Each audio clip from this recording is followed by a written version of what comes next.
Le Maroc, pays organisateur de la CAN 2025, demi-finaliste de la Coupe du Monde 2022 au Qatar, quart de finaliste de la CAN 2021 au Cameroun, éliminé en huitième de finale lors de la récente CAN 2023 en Côte d'Ivoire. Ce Maroc, qui est le pays organisateur de la CAN 2025, peut-il remporter cette CAN comme l'a fait la Côte d'Ivoire lors de la CAN 2023? Les amis, on regarde cette vidéo attentivement jusqu'à la fin, on la partage, on la like et on donne notre point de vue en commentaire. Le Maroc sera-t-il le favori de la compétition? Voici la question du jour. Quels sont vos premiers mots, mon cher Séverin? Évidemment que le Maroc est favori de la compétition. J'aurai le temps de dérouler, mais simplement parce que d'abord, le Maroc est numéro 1 africain. D'accord. Et quand on est numéro 1 africain, ça veut dire que tout le monde vient vous battre. La seule équipe aujourd'hui, en termes de statut, qui peut regarder le Maroc dans les yeux, c'est bien sûr le champion d'Afrique en titre, la Côte d'Ivoire. Mais la Côte d'Ivoire évolue à l'extérieur. Donc le Maroc, sur cette terre, est parti pour être souverain. La deuxième chose, on l'a évoqué tout à l'heure, les équipes d'Afrique noire gagnent rarement au Maghreb. Et la troisième chose, c'est la malédiction du champion sortant. En dehors de l'Égypte, qui a été une exception, et de l'Afrique du Sud, un peu plus. Le Cameroun l'a fait 2002. Mais je n'ai même pas encore fini. D'accord, terminons. Bondissons comme des lions affamés sur une carcasse. Non. Restez tranquille. Restez tranquille.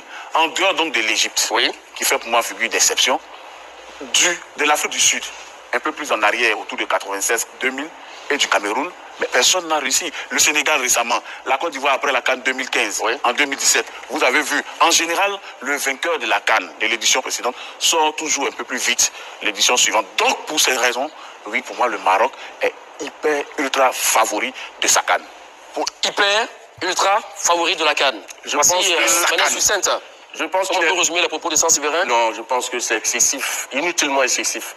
Je pense qu'il faut aller sur le factuel. D'accord. Les classements FIFA, c'est un peu l'histoire. On se base sur un certain nombre de facteurs, notamment les résultats, la performance du Maroc. S'il vous plaît, lorsque vous parlez tout à l'heure, vous avez Est-ce que vous comprenez? Oui.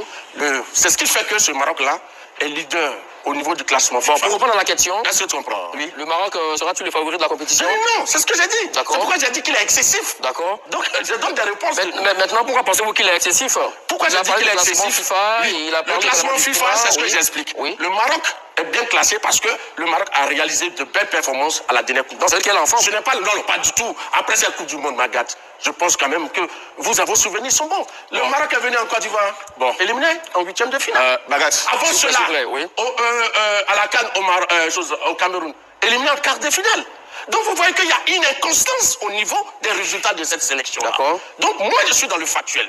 Je ne suis pas dans ce qu'a été le Maroc. Donc à partir de cela, par ailleurs, M. Magat, en 34 éditions de CAN, il y a seulement 9 pays. Parce qu'on dit que le Maroc joue à domicile. Est-ce que jouer à domicile veut dire qu'on gagne une CAN? Ce n'est pas évident. Demandez à la Côte d'Ivoire. Non, demandez à la Côte d'Ivoire. Non, ça c'est un petit exemple. Mais avant la Côte d'Ivoire, prenez les CAN précédentes qui étaient organisées à domicile. Ceux qui organisaient l'ont pas gagné. Vous prenez les 4 ou 5 dernières CAN avant celle de Côte d'Ivoire. À part la Tunisie en 2004, l'Égypte en 2006. Oui, prenez au-delà. Ceux qui organisaient n'ont pas gagné. Même le Cameroun n'a pas gagné à domicile. Oui, je vais dire que quelque part, il faut aller sur des éléments factuels, sur des éléments de l'équipe, la forme du moment. On y reviendra avec la forme du moment. L'équipe actuelle du Maroc, pour moi, n'est pas compétitive. D'accord. Bon, ce qu'il dit, il n'a pas tort aussi. Non, s'il vous plaît. Parce que pour lui, sur la dernière édition, hormis peut-être la Côte d'Ivoire qui confirme peut-être l'exception, comme vous l'avez dit, confirme la règle, hormis la Côte d'Ivoire, aucun pays n'a remporté la CAN à domicile, hormis peut-être l'Égypte, si on parle de l'ère moderne à partir de l'an 2000 par exemple, à domicile. Il dit qu'il est dans le factuel. Oui. Je vais lui donner un argument infrangible. Le Maroc, pour les éliminatoires de sa CAN, n'a perdu aucune rencontre. C'est le seul pays en Afrique qui a gagné ses 6 matchs. 6 matchs sur 6. Je peux. Et rappelez-vous, les 2 derniers matchs, avant la fin de la compétition, là où la Côte d'Ivoire souffrait, en Zambie, et avant de venir battre le Tchad, le Maroc est allé gagner au Gabon, à Franceville, 5-1, Magat, vous vous rappelez? Exactement. Et le Maroc a battu le Lesotho, combien de buts? 7. Donc vous voyez, quand il parle de factuel, ça, c'est le factuel. Écoutez, le Maroc est investi sur le Lesotho. Et pourquoi vous n'avez pas battu la Sierra Leone au Libéria? La Sierra Leone est plus meilleur que le Lesotho. Je peux. Monsieur lui dit clairement que le factuel, le Maroc est invincible. Et une équipe qui arrive invaincue dans sa compétition à domicile, mais Pourquoi est-ce que vous voulez dire le contraire? D'accord. Alors, découvrons, messieurs, on va parler rapidement de l'effectif des forces en présence. Vous allez lui donner sa réponse. Donc vous allez le temps de donner la réponse à Hassan Séverin. Okay. On parle des forces en présence. Alors, vous parlez donc de l'effectif du Maroc pour vous, qui n'est pas aussi de qualité. Quoi? Non, je n'ai pas dit que le Maroc le dit. Je dis absolument, oui. On peut avoir des joueurs de qualité, oui. Mais il faut que la mayonnaise prenne. Il faut qu'il y ait un équilibre entre les différents compartiments. C'est ça qui fait l'équipe. Ici pour attendre des choses élémentaires. Ça, c'est élémentaire. Son argumentaire. Non, mais je pense que tu mérites d'apprendre plus bas. Parce que tu ne maîtrises pas bien le football. S'il vous plaît. Non, je pense qu'ils le disent. Ils ne connaissent pas le football. Ramenons donc le calme et on se parle avec courtoisie, messieurs. Hassan Séverin et Martial Gourou. Parlons de l'effectif du Maroc avec le gardien Yassine Bounou, qui n'est pas mal quand même. Naïef Agad, Ashraf Hakimi, Mazraoui également qu'on connaît du côté donc de Manchester United. Soufiane Abramat, Azedine Ounahi, Bilal El Kanous. Parlons donc de l'excellent attaquant aussi également Ben Seguir de Séville, Youssef El Nassiri, Sofiane Raimi, ou Brahim Diaz, mon cher Martial Gourou. Les autres nations peuvent commencer à courir parce que c'est de lourd, c'est du balèze côté du Maroc. Non, monsieur Magad, une équipe, c'est pas quand on additionne les joueurs. Le Nigeria, avant de venir à la CAN 2023, était auréolé, avait une chose. Comment on appelle, armada offensive, il a premier ordre. Mais ils n'ont pas gagné la CAN. Ça, c'est vrai. Non, ils n'ont pas gagné la CAN. Oui. Ça, c'est un fait. Tu dis qu'il est favori, quand on dit qu'il est favori, c'est qu'il va gagner sa CAN, ce Maroc-là. Mais je dis non, le Nigeria, avec toute la mada. Vous avez monté en touche tout à l'heure l'effectif du Maroc. Quel effectif, quelle nation peut se comparer au Maroc actuellement à l'heure actuelle? Le problème du Maroc, c'est pas la qualité de ses joueurs. C'est quoi? C'est l'animation de son jeu. Ça joue pas bien? Non. Il y a des failles. Ça joue pas bien et qui a gagné ses 6 matchs en éliminatoire. Oui. Une équipe qualifiée pour la CAN. D'accord. Parce que les pays organisateurs n'ont pas la même pression qu'une équipe qui se bat pour se qualifier. Et d'ailleurs, en dehors du Gabon qui était absent à la dernière CAN, on voit le niveau de ce Gabon-là. Il y a qui dans la poule du Maroc? Il n'y a personne. Donc, d'abord les éliminatoires et puis la phase finale sont deux compétitions différentes.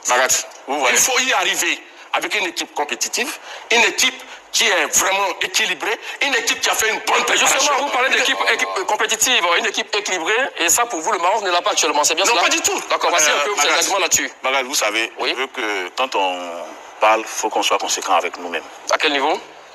Donc, parce qu'une équipe est qualifiée d'office pour sa compétition et qu'elle gagne tous ses matchs, elle n'a rien fait de bon.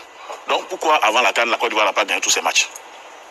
Dites-moi, pourquoi on s'est fait prendre 3-0 à Andola, en Zambie, et qu'on a renvoyé toute la défense pour la changer avant la CAN?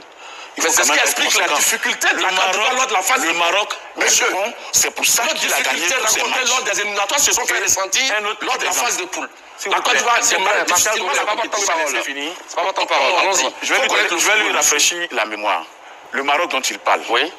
La Côte d'Ivoire a reçu le Gabon ici. La Côte d'Ivoire a gagné le Gabon combien? Difficilement 1-0. Difficilement. À Congo, oui. Merci Magal pour votre honnêteté. Acte de Seko Fofana. Et ce Maroc-là, elle s'est déplacée au Gabon, chez les Gabonais, et aller leur mettre un 5-1.